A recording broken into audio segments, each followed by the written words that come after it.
Hey guys, Brian Delivers You the Goods here, returning to you for an album review this afternoon for Kehlani's Crash album that I just got a chance to listen to as of now. I know it's been out for 5 days as of now, so I just didn't come around to it around the 21st because I've been so busy with other reviews and getting a game stream out to you guys, and hopefully you enjoyed my last game stream last night, because Ghost of Tsushima's game stream is going to happen this weekend.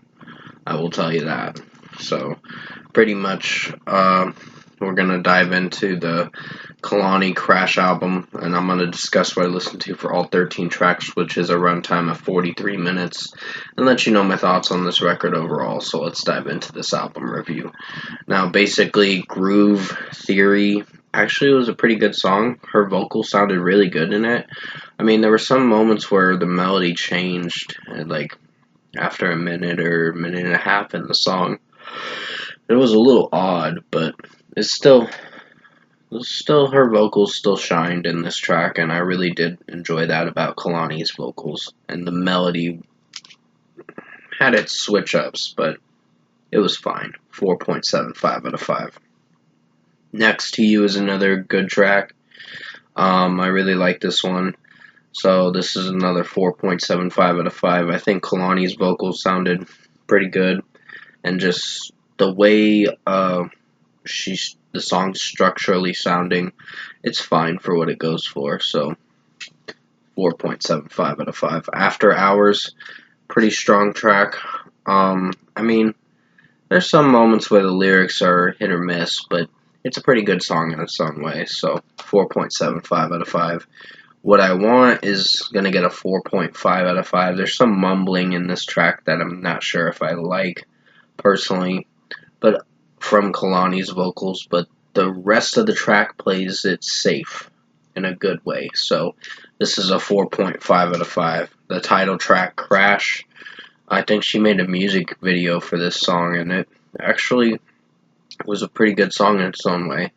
It has some guitar riffs in it, and I was really surprised with this track. So, because I know she's an R&B artist, but she's fusing kind of guitar riffs with this song and trying to make it a slight slow rock jam in a way.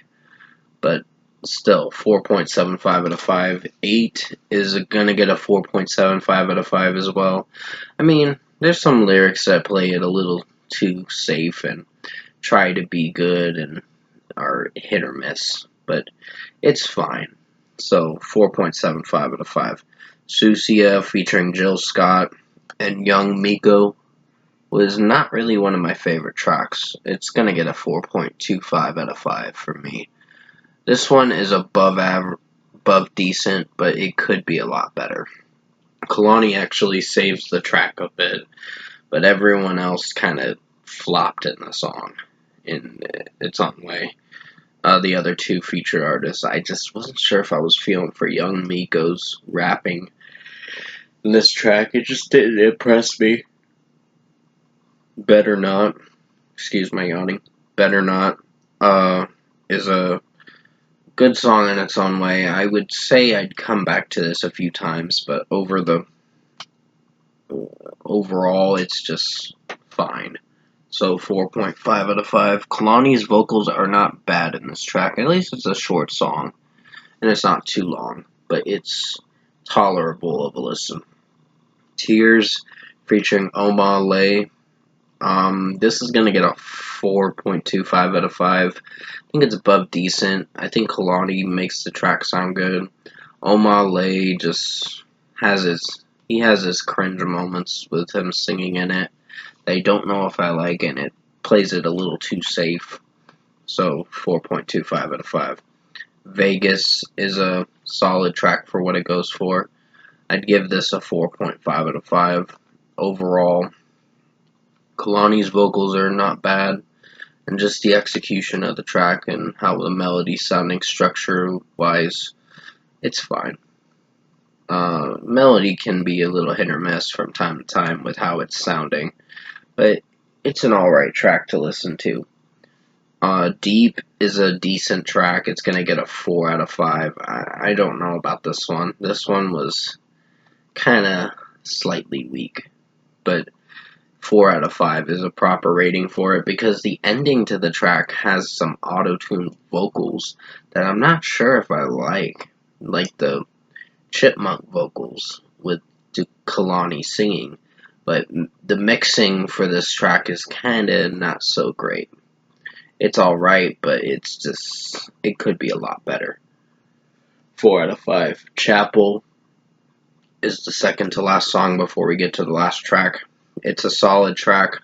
I'd give this a 4.5 out of 5, only because um, Kehlani's vocals are not bad in this track, and just how it's sounding overall. It's doing a little well over me as me listening to it. So 4.5 out of 5. And finally, Lose My Wife is kind of a track that she wanted to make just for fun, and it was fine. It's a good closing track for how it sounds overall. So 4.5 out of 5. Overall, production, mixing, and execution wise, I found myself thinking this was a decent record. Not anything that I'd come back to a lot. Maybe about average at best, if I'm being honest.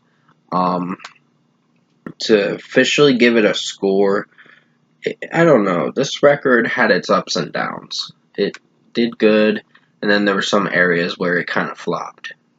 But overall, I think Kehlani played it safe with this record. And for a score for me, an official score, it's going to get a 7.5 out of 10. It's an average record. I would listen to it again to see if it does grow on me. But overall, it's fine. It's not too bad. It's just average at best. Excuse my yawning. It's average at best in my opinion. So 7.5 out of 10 for Kehlani Crash. Hopefully you enjoyed this album review this afternoon, and thanks for watching this album review today.